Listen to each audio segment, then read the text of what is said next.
Hey everyone, this is DayTraderRockStar, and I am about to, we're going to go over the first week of the new year, 2012. Last week on the watch list, I introduced it, the HPS40. The HPS is the High Probability Setup 40 Index, 40 quality stocks that will be rotating in and out of throughout the year as the index adjusts and rebalances when stocks come into it.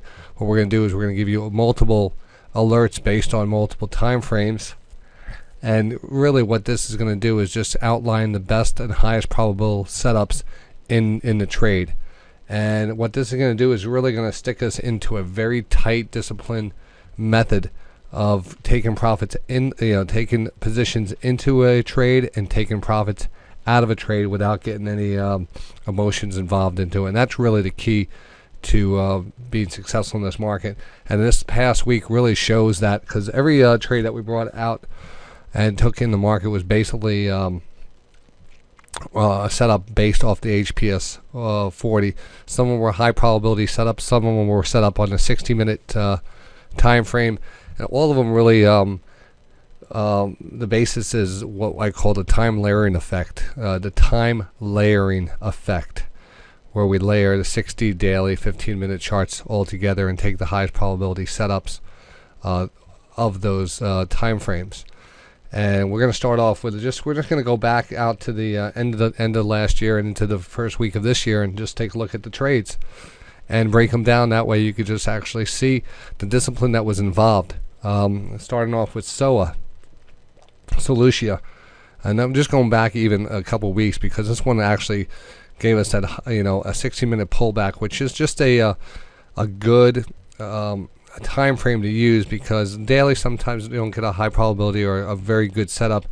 When we talk about setups, we're talking about oversold or overbought levels.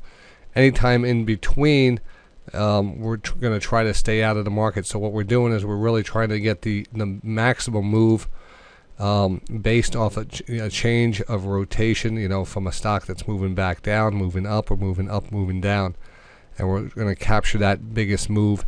And and if you have a big move, then it's easier to take the profits into partial of that move instead of looking for a little move and trying to squeeze out some. So we're taking the best probability for a bigger move and taking the profits faster into that move.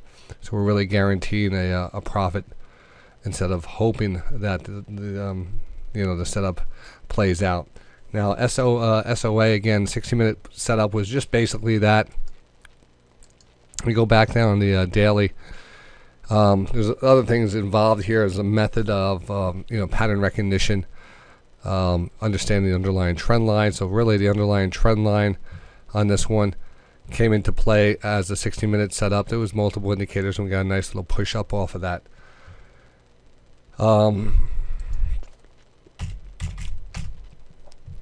BTU, Peabody Energy. Again, another really good setup. Again, we always want to start off looking at the 60-minute chart, and we could look at a couple different areas. The first one was a high probability setup in BTU. It was based off a recognizable downward channel, oversold 60-minute stochastics, and the daily also oversold right here.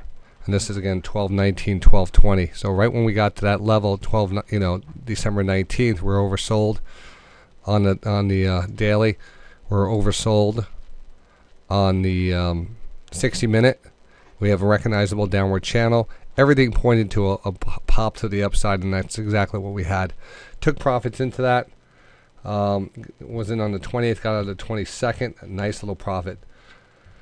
We ended up getting back into this trade after it rotated all the way back down here and gave us another entry. We got in at 32.55 on the 3rd, and from that point on, we got another pop.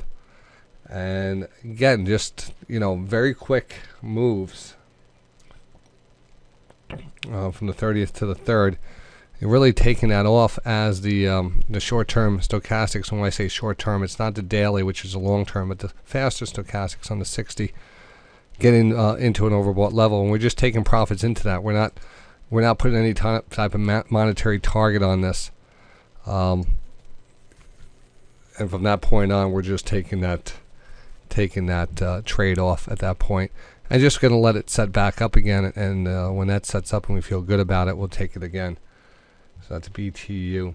Verifone, PAY. Again, you can see took that trade on December 29th. Oversold on the 60 right here. Oversold on the 60. And on the 29th, we actually were oversold on the daily too. And we had a nice little pop off of that. And then from that point on, it kind of rotated back down. We got back into it on, when did I get back in? On the 4th, and took it on the 5th. So here we got back into it because we started pulling back. I felt pretty good about it. Got a nice little, and again, took that just for a day. And as we got overbought on the stochastic, we took it off. So we're not really looking at anything other than a time frame trade where we're getting in on a signal, getting out on a signal, not worrying about taking the profits into it, and not worrying about how much was left on the table, how much could have been. We're just taking the profits and moving on. So that was the Verifone. Then we had the CHK setting up, and again, CHK on the 3rd was set up. Again, on the 3rd it was set up on the daily, and also on the what we got here, yes, right here, pretty much on the daily and on the 60-minute chart. Gave us a really good setup in the downward wedge pattern. This was one of the really good setups. Again, held it a day from the 4th to the 5th, and again, the same, oversold to overbought, entry, exit, very simple. It actually came right back down, gave us another entry. It didn't take that entry, but it showed you, a nice little pullback, and you could easily taken that one back up here. So it's just a good stock to trade. Again, these are the type of trades we want to take all year long. We don't want to get into guessing where the market's going to go. Really want just to let the market come to us. And I think the main thing is establishing that profit area is based on the momentum, knowing that stocks move up and they move down. When they move up, you normally see a nice little move here until they get a little overbought, and then there's a shot of a little move down. It doesn't mean that the trend is overall changing, but this is where we're going to put our money to work the best way. It's from here to here. We don't want to wait 2 days as our money's going sideways. We want to be able to get in and get out. Take the next setup when it comes around. Again, get in, get out, even if it's 50 cents or $5, So that was CHK. Target was a high probability setup, but that was actually took that off for a little loss. And because it was actually a positive trade in a way that you learn a lot about this. You have an underlying trend line. You have oversold 60-minute chart. You have an oversold daily, but what you had is same-store sales come out the next day. So when I found that out, I decided to take the trade off instead of holding it into that. The real trade was set up as a high probability setup, and once that news was gone, it rallied as it was an oversold level. So we got a gap down and we pushed right back up, and basically the high probability setup really did trigger, and it was just basically the news that drove that down. It was really the best area to get in. It was on that gap down, and again, that's a little harder thing to do sometimes, is to step into that type of fear. CRE. Great setup on CRE this past week.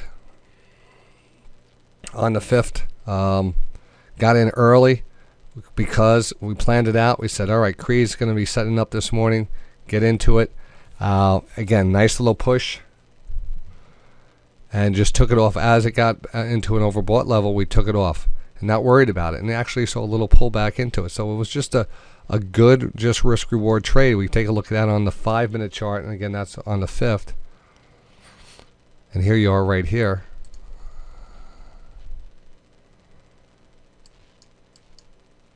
And you're taking it, and here's the so we actually ran right up to that level. So it was a beautiful trade. The 60-minute defined an entry here. 60-minute got overbought at this point.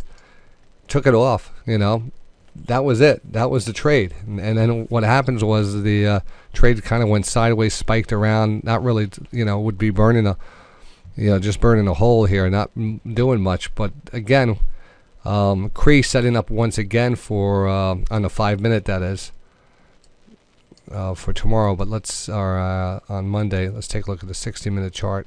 Really not giving us a setup yet. But that was a good one. And the other one here, LQDT, liquidity services. Again, it gave us a 60-minute setup. Nice, took the entry, took the exit, got overbought.